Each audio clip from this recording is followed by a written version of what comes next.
Hey, welcome back. My name's Sam Cox, and today we're going to tackle that big fear every salesperson has in every business. All right, rejection. Right, rejection in sales, man, it's inevitable. It's part of the job. But how you handle the rejection can make or break your success. All right, in today's session, we're talking about how to overcome that fear of rejection, reframe it as a learning opportunity, and then use it to become unstoppable in sales. All right, so let's start with a quick story. Early in my career, I've been selling for over 20 years in auto. All right, but I was working with a family that seemed ready to buy. All right, we test driven a car, we talked the numbers, and then they left. All right, no deal. At first, I felt like I'd failed, but looking back, that experience taught me one of the most valuable lessons in sales. Every rejection is an opportunity to grow. Now think about your own experience, right? What's one time a customer walked away or said no? How did it make you feel?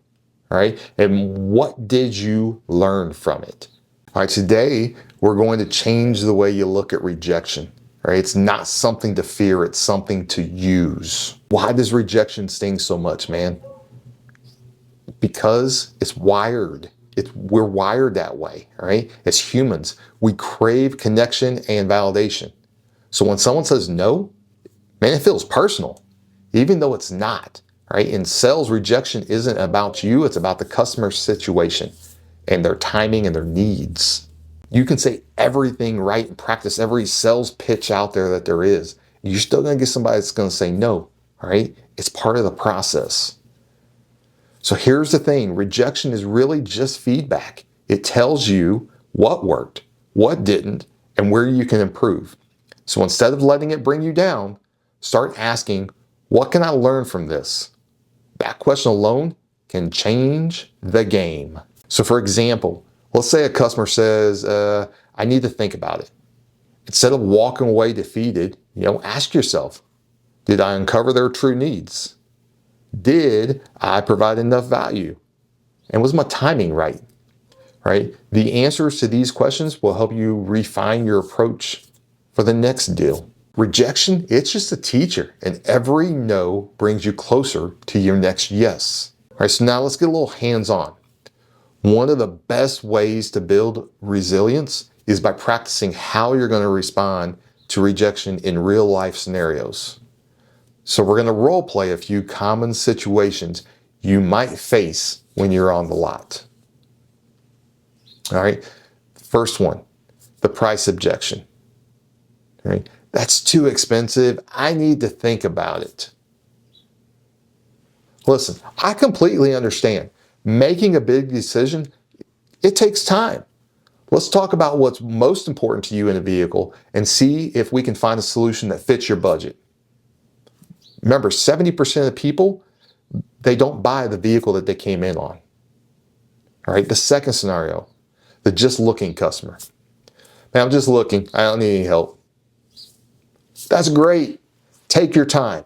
If you have any questions or want to test drive something, I'm here to make your experience as easy as possible.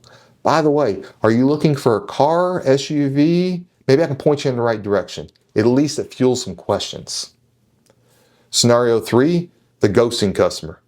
We all hate this one, right? Doesn't answer follow-up calls or emails or texts or anything. So hi, Sam. I just wanted to check in, see how things are going. I'd love to help answer any questions or make the process easier for you. Let me know how I can help. What's it take to earn your business? By dropping that little question in there at the very end, but they're also throwing out there that you're willing to help, it at least sparks a little bit. Maybe you get some engagement back. We're trying to get engagement here. All right? But the key to all of it is you got to stay calm. Keep the conversation focused on the customer and don't take the rejection personally. Right? Practice these responses until they become second nature. So then after practicing these scenarios, take a moment to reflect. What stood out to you? What felt challenging? And then what felt natural? All those scenarios, I want you to put those into your own words. So that way it's you talking, not me or anybody else talking. So one takeaway I hear often is it's easy to handle rejection when you focus on helping the customer instead of closing the deal, right? That shift in mindset makes all the difference. All right, now I want you to share with me, either in comments or message me, whatever you want to do, about what you got from this, okay? Can you think differently next time when you're going to face rejection? All right, and here's your homework for the week. I want you to look at the 3 recent rejections you've faced.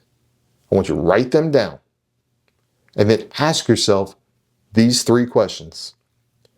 What was the reason for the rejection? What could have I done differently?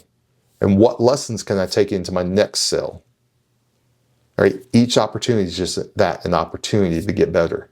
When you start looking at rejection this way, it becomes a stepping stone instead of a setback. All right, now I want you to remember, rejection is part of the sales process. It's not a reflection of your worth. It's simply feedback that helps you grow.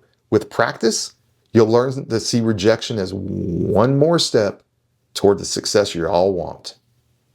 All right, if this session helped you, hit that like button and subscribe for more sales tips and training. Drop your homework insights or questions into the comments or message me. I'd love to hear how this is working for you. And until next time, stay resilient, stay confident, and man, keep crushing those sales. And as always, win the day.